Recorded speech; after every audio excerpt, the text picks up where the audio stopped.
আসসালামু আলাইকুম ওয়া রাহমাতুল্লাহি ওয়া বারাকাতুহু। আমরা এখন পড়ব তাকতি নাম্বার 20, হুরফে মাদ্দার পরে তাজদিদের ব্যবহার। হুরফে মাদ্দার পরে তাজদিদের ব্যবহার এখানে দেওয়া আছে। যালিন বলে একটা শব্দ দেওয়া আছে, যালিন। এই যালিনে জদ, আলিফ, লাম, মাদ। এই যালিনের যে জদ, এখানে আলিফ আছে, এই আলিফ, লাম, তারপর হচ্ছে লাম, মাদ, জবর, জল। তার মানে এই জদ লামের সঙ্গে যে জদ আলিফ মাদ, আলিফ হচ্ছে মাদ হচ্ছে, তারপর লাম, জদ আলিফ মাদ লাম জবর জল।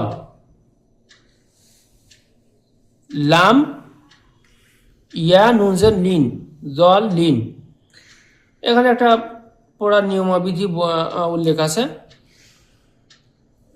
তাহলে হুরুফে মাদ্দার পরে তাজদিদের ব্যবহার। হুরুফে মাদ্দার পরে তাজদিদ আমরা এখানে পড়েছি, যেহেতু আগের তাকতিতে পড়েছি, এখানেও কিছুটা পড়ার নিয়মাবিধি আছে। গায়রিল মাগদুবি আলাইহিম ওয়ালাদ-দাল্লিন। হুরুফে মাদ, এই দলিন, এই যে দল, জদের পর আলিফ আছে, হুরুফে মাদ। হুরফে মাদের পরে তাজদিদ আছে, লামের উপর তাজদিদ। এটা পড়ার নিয়ম এই, এখানে আলিফটা কিন্তু বাদ যাচ্ছে, জলটা লামের সঙ্গে জুড়ে যাবে।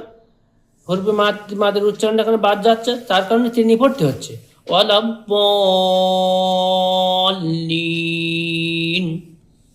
ওয়াওয়াজাদাকা দাল্লান ফাহাদা। এই যে জদ, তারপর হুরফে মাদ, হুরফে মাদের পরে আছে কিন্তু এই লামে তাজদিদ। এই তার কারণে এখানে কিন্তু টেনে পড়তে হচ্ছে। ওয়াওয়াজাদাকা দাল্লান ফাহাদা ফাইদা জাআতিত তাম্মাতুন কুবরা। এই তাই হুরফে মাদ্দা আছে এখানে। হুরফে মাদ্দা, এই যে তোয়ার পরে আলিফ, হুরফে মাদ্দা, তারপরে আছে আপনি তাজদিদ, যার কারণে এখানে তোয়াটা নিয়ে পড়তে হচ্ছে।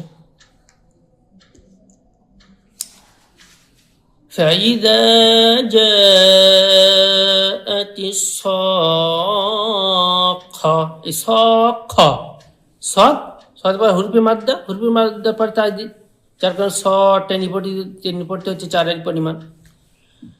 জাআতিস সাক্খা ওয়ালা তাহাব্বুনা আলা তাআমিল মিসকিন।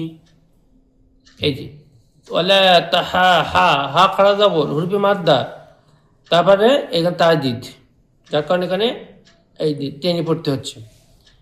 وَإِذَا رَأَوْهُمْ قَالُوا إِنَّ هَؤُلَاءِ لَضَالُّونَ।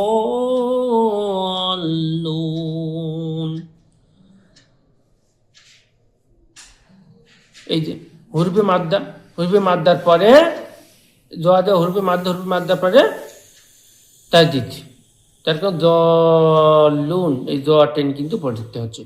আমরা তাকতি নাম্বার 20 তাহলে জানলাম যে হুরফে মাদ্দার পরে তাজদিদ কেমনভাবে ব্যবহার হয় এবং কেমনভাবে পড়তে হয়, সেটা আমরা এই তাকতি নাম্বার 20 পড়লাম। ভিডিওটা ভালো লাগলে বেশি বেশি শেয়ার, কমেন্ট করবেন। বন্ধু বান্ধবদের মধ্যে, আত্মীয় স্বজনদের মাঝে বেশি বেশি করে শেয়ার করুন, তারাও যাতে শিখতে পারে।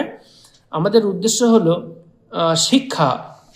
শিক্ষা দেওয়া, মানে কোরআনের শিক্ষা দেওয়া, কোরআন যাতে শিখতে পারে সহি শুদ্ধভাবে।